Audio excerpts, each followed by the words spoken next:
Is Notre Dame ready to make another college football playoff run?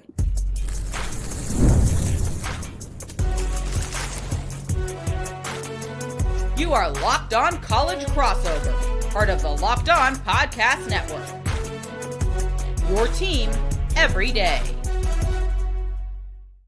To this crossover edition of Locked On the Portal and Locked On Irish. I'm your host, Brian Smith, longtime college football recruiting analyst. Thank you for making both Locked On Irish and Locked On the Portal a part of your day each and every day, right here on the number one sports podcast network in the country, Locked On.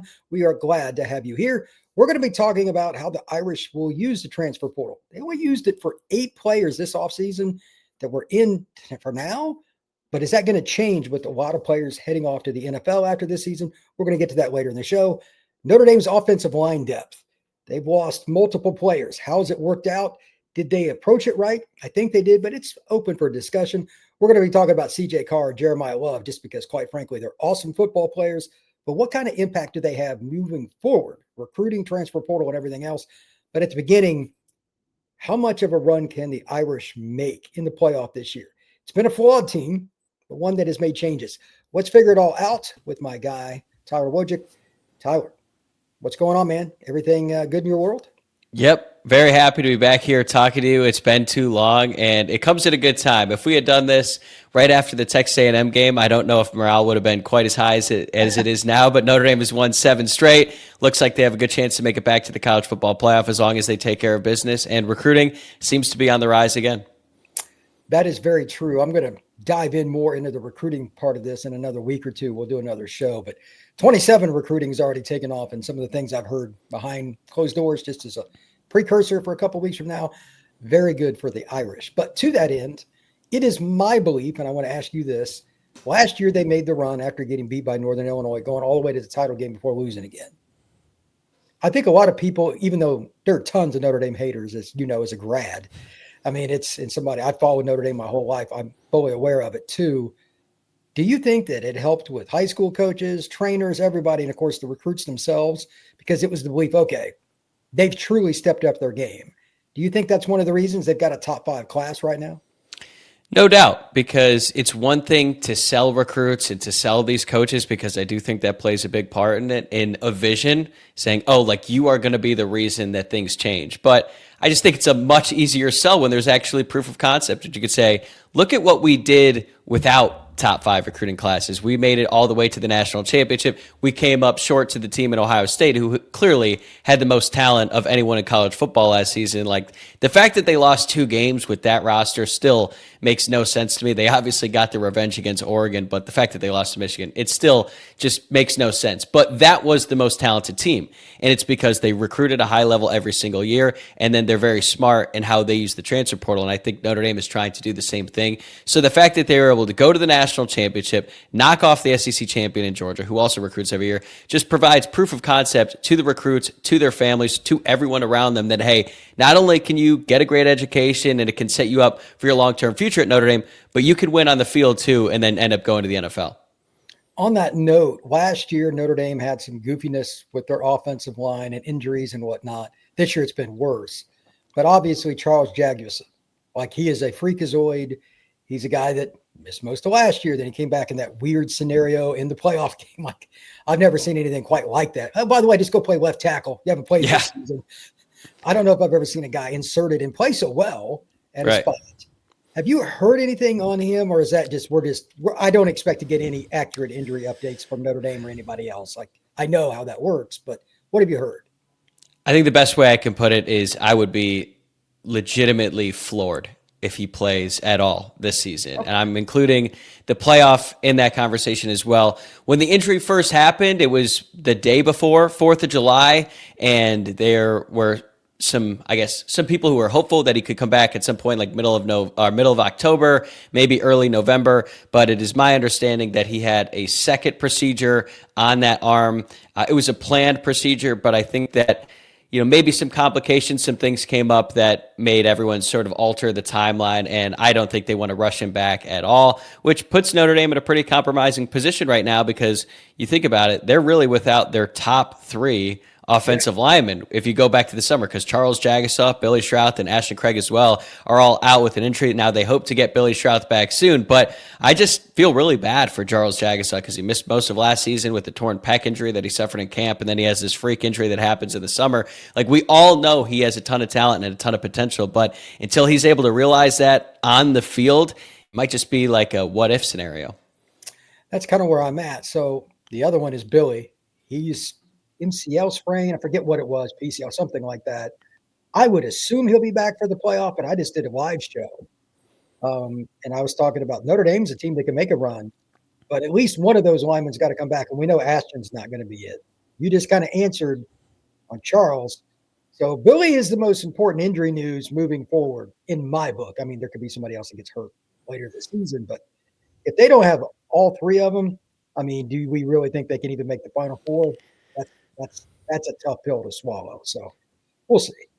Right. And I think the thing about the Billy Strouth injury is they're basically one injury away now from being in a really compromising situation, because they can get by with Sullivan Abshin. They can get by with Joe Otting. Will they make it to the national championship? I mean, that remains to be seen. It's probably too early to tell. But one more injury on that line, and now you don't know what they're going to do. Like, if one of the tackles gets hurt, if it's Knapp, if it's Wagner, okay, so then you probably move Gerby Lambert to the outside, and then who do you play at right guard while Billy Strouth is out? And if Joe Otting gets hurt, are they going to put in Cameron Herron, the true freshman? So that's the thing. Right now, if they could just stay healthy, which has obviously been a big issue for that unit, I think they'll be okay throughout the regular season and maybe the first two rounds in the college football playoff if they were to make it. But they really do need Billy Strouth back. I am optimistic that they will get him back if they end up making the playoffs. Maybe they try to get him out there against Stanford in the last game of the season.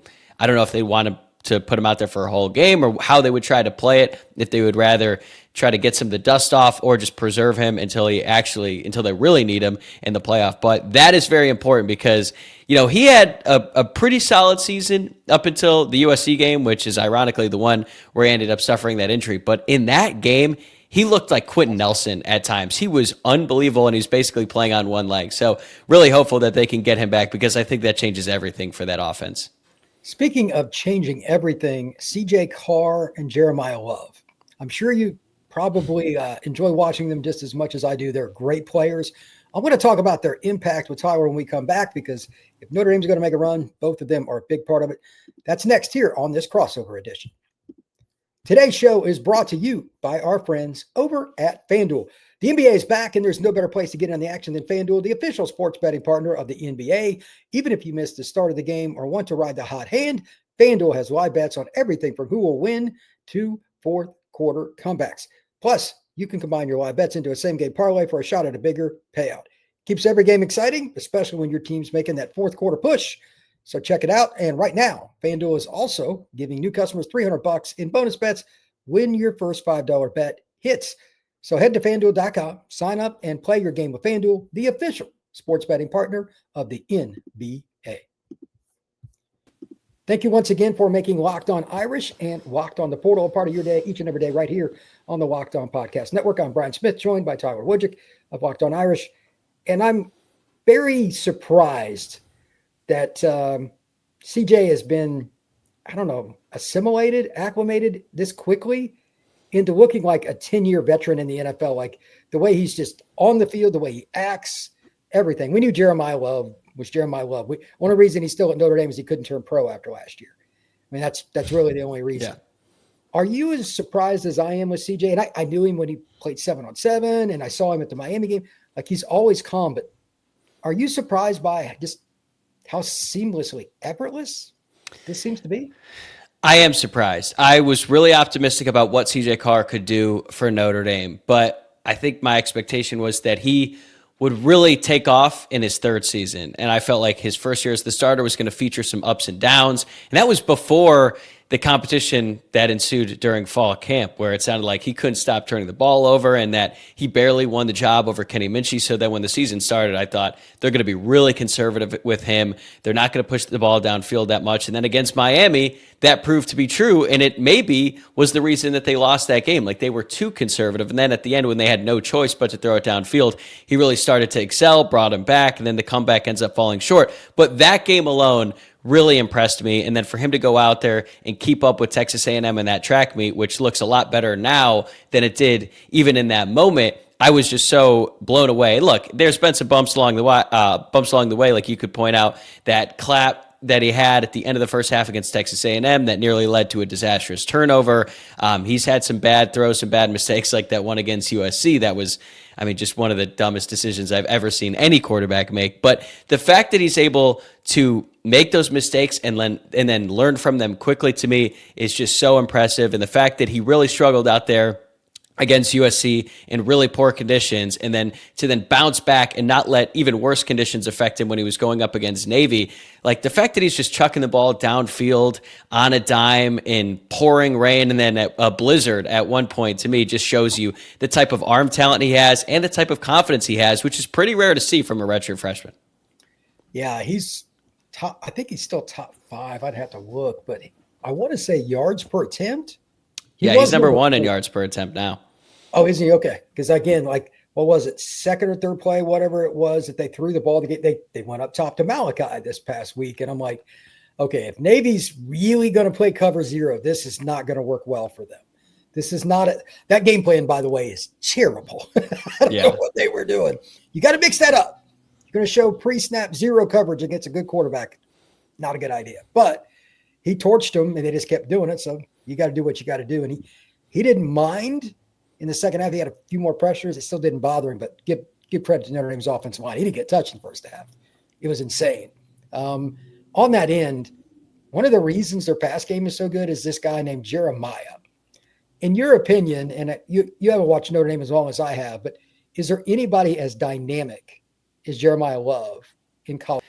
In college football today, no. And I was actually saying this week on the show, encouraging all Notre Dame fans to appreciate Jeremiah Love as much as possible, because we've only got a handful of games left with him, and he is just such a special talent. He can do so many different things. He can run around you. He can run over you, as we have seen so many times in the past, and he is not afraid to run through you either. And I think that's the Jeremiah Love. That's the version of him that I like the most, when he just lowers his shoulder and he ends up turning 3, maybe 4-yard gains into 9-yard runs just because of his ability to stay on his feet. But it's funny now to look back to the summer when we were having debates about who has the best running back room in college football. Is it Notre Dame or is it Penn State? And you got to give credit to Singleton and Katron Allen for what they did in the Orange Bowl, because they collectively played better than Notre Dame's running backs in that game. But this year, it has not been close whatsoever. The Notre Dame running backs have just taken their game to another level, and Jeremiah Love is a big reason why. And I think, we've always known that he's great with the ball in his hands, but now he's improved as a pass catcher, and now he's improved in pass protection. Like, he has really rounded out his game, and at this point, I would be surprised if he's not a top 5 pick in the NFL draft. He is. I don't like running backs going high, but he's just as good a receiver as he is running back, because he has natural hands. I had a chance to see him at the Under Armour event when he was coming out of high school. And in practice, he was just natural with everything he did. And I still remember after the game, he walked up to me and he was mad. It's an all-star game. Nobody gets a bunch of carries. He goes, man, I didn't even get lathered up. I only got 3 carries. Like, he was genuinely mad. Like, he's that competitive. And right. he knew that I was a Notre Dame guy and I was kind of following him, like what he was doing, but he just has to win at everything. And that's why he's so good. And to that, I just want to throw this out there. See Ball, Get Ball, the podcast. I don't know if you saw that, the clip with CJ. Yeah, with David Pollack.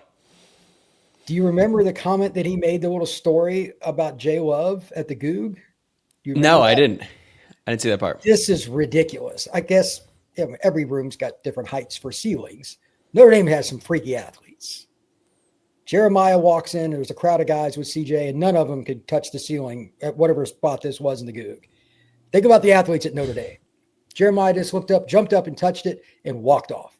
Like, they were all like, and I don't know how high it was, but I'm guessing it was well over 10 foot, because almost every player at Notre Dame could like touch a rim on a basketball goal, no problem. So it was probably 12 would be my guess, but he is such a freak. Nothing's a challenge. Like, it's just blase. So I know. And that run he had this weekend, it was really impressive. It went viral on social media, where it looks like he's going to be brought down for a loss of 2, then just literally throws off one Navy defender, gets wrapped up, and stays above ground and ends up ripping off a 43-yard touchdown run. Like, don't get me wrong, that was really impressive. I don't know if I'd put it in the top 5 best runs I've seen him make, or just maybe even top 10 plays in general. Like, he is that good. He's that special, and he is that kind of a highlight reel. And I'm surprised how much Notre Dame has continued to give him the ball. Not saying that they shouldn't, but you compare their usage of him this year to how they used him last season. It is night and day. We'll see if that ends up being the smart move here, because as they try to wrap up the season, I think we're going to get a heavy dose of Jeremiah Love this Saturday against Pitt. But the way he's able to stay up and just continue fighting for yards no matter what happens. And like, there was that 3rd and 7 play where he squeezed through the hole, took a hit from the linebacker, and then ended up getting a gain of like 16. Like, that stuff is the type of things that you can't teach, and you just have to admire it, and then hope he stays healthy and enjoy that he's wearing your team's favorite colors on Saturday. Yeah, my guess is he'll average about 3.5 yards a carry against Pitt for about 17 carries, and he'll have a 56-yard touchdown. Because Pitt's going to put everybody in the box. It's what they do anyway. And pray, they may stop. He may only have 50 yards rushing for the game, but because of him, CJ will throw for 350. Because he changes games when he doesn't touch the ball too. He is a very, very special player. When you talked about Jeremiah Love and all the crazy plays he made, the other part of that, I just thought about this. Notre Dame's defense, first 2 games, was not being managed properly. Let's just leave it at that. Everybody knows where I'm going there. It is of my belief that obviously the offense has gotten better with CJ too, because he's gotten more reps and all that. There's been some change behind the scenes. They played more man. They've been more aggressive with Love, with Carr, with Malachi. Faison's been good. All those players. Eli Raridon's a weapon they haven't used enough, in my opinion. He's a very freaky athlete too. Do you think the defense now, like statistically, their pass defense is like 120? But the way they're playing, and they're number 3, I think, in the nation in picks with 16 or whatever it is. Do you think they can make a run, especially with the offense being, it's a top 10 offense by just about any metric. Do you think they can make a run with how they're playing now?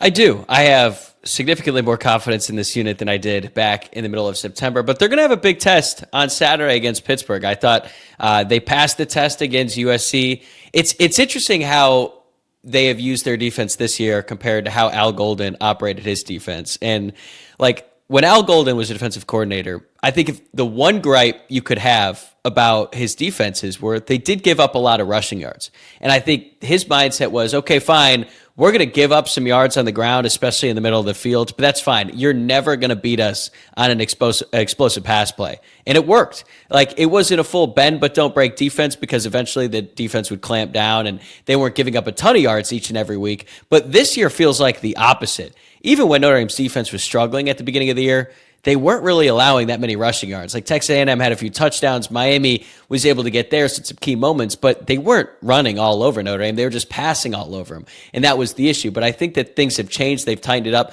They've been willing to run more man. And yeah, there's been some times this season, like against USC, they'd give up some chunk plays in the passing game, but it was like 15 yards or 20 yards, but never, outside of the one pass to Jacoby Lane where they got over the top. They were trying to keep everything in front of them, and USC could not run the ball at all. And ever since King Miller became the starting running back, he has ran all over every defense he has faced except Notre Dame. So, the old cliche in football is if you can stop the run and you can run the ball, you're going to win a lot of games. And so far, this Notre Dame defense has been able to stop the run. If they go out there on Saturday, they shut down a Pitt offense that has been pretty potent ever since they made the quarterback change. I'll have a lot more confidence in saying, yeah, this group can carry them, or at least match up with some of the better offenses in college football. But right now, the way that the offense has been playing, they don't need to shut down teams like they had to last year. They just need to contain them to 21 points, and that should be enough with how CJ Carr and Jeremiah Love have been playing. When we come back, we're going to talk about how Notre Dame has built its roster and if it's going to change it all. The portal this offseason, what does Notre Dame need? That is next here on this crossover. Today's show is brought to you by our friends over at Supply House. When the opening whistle blows on a new repair, get your crew moving forward with Supply House.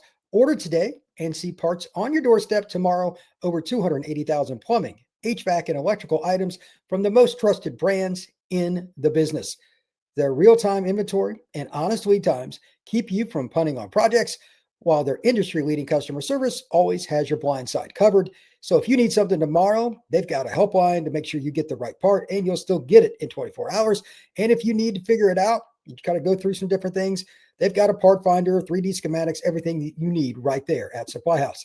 Join the Trade Master program today and score serious perks like priority shipping, lower prices, and dedicated support line. Visit supplyhouse.com to sign up for free and use promo code SHCollege5 for 5% off your first order. That's supplyhouse.com. Real people and real service. Thank you once again for making the portal and Locked on Irish a part of your day. Tyler, the offseason for Notre Dame is a little different than it is for most programs. They only took 8 guys in the portal this year. To be honest, they really didn't need to take many more. I guess you could argue, yeah, they needed another D tackle, but so did 95 schools.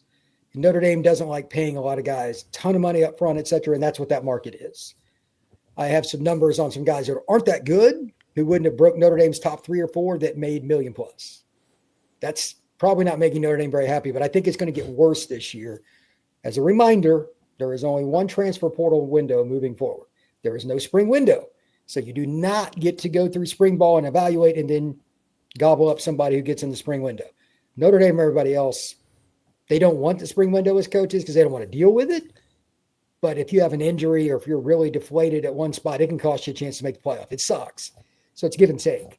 Do you think Notre Dame will be a little more aggressive because they don't have the spring opportunity, or is it just straightforward, make our evaluations and we're done? I think they are going to be about the same as they've been in the past, because when you look at what they're going to bring back next season, or what they could bring back is probably a better way to phrase that. I think they're going to focus a lot on retention. And that's kind of how they approached this past offseason, because the way things are shaping up right now, if their main players come back, like CJ Carr, if they're able to keep it on Schuler from going to the NFL draft, if Boubacar Traore comes back, and they keep everyone that they want to keep, that's going to be really expensive to retain all of those guys. And then you've got Drake Bowen and Kingston Viliamu-Asa and Leonard Moore, who are going to be in their junior seasons, and they're going to demand a lot of money. So I just don't think they're going to have enough funds to really go out there and make a ton of big splashes. However, I think they're going to be very, very aggressive at wide receiver. Once again, they went 2 for 2 this past year after, I don't know if you could say 0 for the year before, because Bo Collins certainly made some plays, but there is not a single wide receiver that they got in the transfer portal for the 2024 season that is anywhere near as good as the guys they brought in this year with Malachi Fields and Will Pauling. And the fact that they have CJ Carr makes that even more attractive, because which wide receiver would not want to catch passes from CJ Carr next season? So I think they're going to go out, get a big name wide receiver.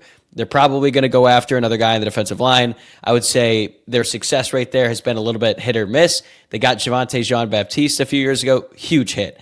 RJ Oben, not a hit at all up until the Georgia game, so I guess you could count that a hit because he did make one of the biggest plays of the season. This year, I think Jared Dawson has been steady, but he's not going to blow anyone away. So they're probably going to get a D lineman. They've got a nickel every single year. I expect them to do that again next year. But the one position that I'm really curious about is running back, because they could bring back Aeneas Williams and Nolan James Jr. They have 2 really talented freshmen coming in Jonas Walton and Javion Osborne. Would they be willing to go in the portal and get a running back? It's not something that they have done before, but at the same time, if you're a really talented running back out there in college football and Notre Dame came calling and said, hey, you want to be our feature back next season? You want to replace Jeremiah Love? I bet there are a lot of guys who probably weren't thinking about going into the portal who would then have to reconsider that decision and consider going to Notre Dame. So that is the one that's most interesting to me, because they barely used Aeneas Williams this year. I don't know if he's going to be back. I'd like him to be back, but I don't think Notre Dame is going to have any trouble finding a talented running back to play for them next year. Kedron Young is the other one that's fascinating. Yeah. He had an ACL. I love his potential. He's a 235-pound thumper. But bigger guys coming off ACL, you have no idea how that's going to go. Yeah, we saw that last year with Mitchell Evans. He wasn't healthy until really November. Like, he didn't look like himself. And he's another big dude. Yeah, like if you're the 5'10", 170 guy, okay, I get it. You go lateral a lot, but it's just not as much weight on that joint. Mitchell is 255, something of that nature. Right. It's just a different gig. Also, if you do take a running back, I was actually thinking about this the other day too. Do you just take the guy that played at Minnesota? I'm just throwing that, and I don't have a specific player. That's a good guy that can mix in, because you brought up Aeneas. I don't think he's back from what I'm hearing. That's that can always change. If you take a guy that's at least a journeyman that's played somewhere, it doesn't have to be somebody that averaged, I don't know, 80 yards a game, but somebody that averaged 40, 50 yards but played in the P4, is that enough? Or do you go all in and say, screw it? If somebody gets it, and I don't know who it'll be, because like, look at what Missouri did. The Hardy kid that came from Louisiana, like, holy moly, he's at a directional school, and that guy's an animal. Running back evaluations are difficult sometimes. So I don't know if you should go all in, because I know both the recruits they got coming in, they are not normal high school football running back. They're both elite players that can at least help. And if Kedron can do anything, like, I don't know what the rotation will even be.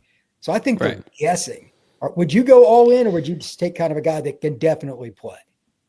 I think you could take someone who will rotate in. I mean, unless, there's a name out there who really wants to come to Notre Dame, and we're not even considering him right now. But some name that I threw out there who would kind of fit the mold of what Notre Dame has done in the past is Hollywood Smothers, because he's an ACC back, running back for NC State. And when I first brought it up, I was like, look, if your only experience with Hollywood Smothers is what he did against the Notre Dame defense, I promise you, like, that's the worst it gets. Because when Notre Dame was getting ready to play NC State and I was going back and watching him, I was like, this dude is a problem. Like, he's not the biggest guy. He's like 5'11". I don't even think he's 200 pounds, but he is lightning quick. He's very slippery. But clearly Notre Dame's entire game plan was they need to slow him down, and they did. But it wasn't like Malachi Fields had an awesome game against Notre Dame last year, but they looked at him and said, hey, he's a problem for everyone else. We'd love to have him, and he's been great for the team this year. So I think Hollywood Smothers would perfectly fit the mold, because he's not like a Jeremiah Love every down back, but man, he is a dynamic weapon that they could put in there in the offense. And, you'd still be able to get carries for Nolan James Jr. Because they really, really like him, even though he hasn't done anything on Saturdays this year. They were raving about him in fall camp. He might be the reason why Aeneas Williams might enter the portal. Kedron Young, if they can get anything out of him. And I would imagine that either Osborne or Walton, one of those guys is probably going to separate next year, and he's going to demand some carries as well. So, look, Jaywan Sider likes to get two guys. If they get Smothers and then one of the guys they have in-house really takes his game to another level, that's another really good room going into next year. Yeah, it doesn't take much. If Hollywood wants to come, I'm all in on the same thing that you said. I saw him play earlier in the year where he made guys miss like 3 and 4 guys on a play. Not just some scrub team either. It was an ACC team, P4. I'm like, okay, this guy's got NFL potential. And he's only a sophomore. So he can't turn pro. He's either going to be back at NC State or go somewhere else. And by the way, I don't know if you know this, it is likely Doran's going to step down from what I've heard. Coaching change and all that makes it more likely that there could be and I'm not saying he's going to know. I have no idea where he would go. But they're terrible compared to what they could be.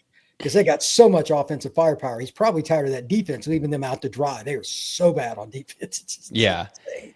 I mean, it also would make sense for him where you come to Notre Dame, you get the bigger spotlight, but you're also not going to have to carry the entire offense. Like, your workload would go down, but in theory, you'd become a lot more efficient, and you'd be able to be on a team that has national championship aspirations. And, that's another thing we have to take into account is Notre Dame is going to be thinking national championship or bust next season. So when they go out in the portal, they're going to be thinking swinging big there. And I think Hollywood Smothers would fit that mold where, he might not have the star power of the guys that they have now, but he could certainly contribute to a winning team. Yeah, I agree. Last question for you. If you were to rank positions for the portal this offseason, and I know part of this is guesswork, because again, like, does Aeneas go in the portal, et cetera? Like, there are other parts of that. We're both expecting Jadarian Price and Jeremiah Love to say goodbye to Notre Dame, head to the NFL. What are the 3 positions that you think are most likely for Notre Dame to go after in this year's portal? Wide receiver 1. That's an easy one. And I think that they can get some big-time players there. I mean, they're going to lose Fields. They're going to lose Pauling. Who knows what's going to happen with Greathouse. And I like some of the younger guys, but they're going to need another Malachi Fields or someone along that path. And then I would also say tight end. You're going to have Cooper Flanagan coming off a really serious injury. You lose Eli Raridan.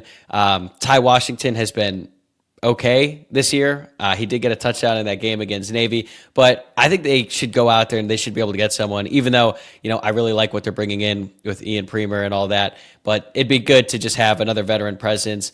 I expect them to go after another nickel, even though I like Dallas Golden and what he can do. That's just a grown man position and he's still young. So those would be the top 3 for me: wide receiver, tight end, nickel, probably defensive line as well. I don't know if they're going to be able to get like a David Bailey or anything like that. And then running back just remains the wild card to me. And maybe a lot of that has to do with the decision that Aeneas Williams is going to have to make after the season. Very well said. Tyler, tell everybody where they can find your work, my friend.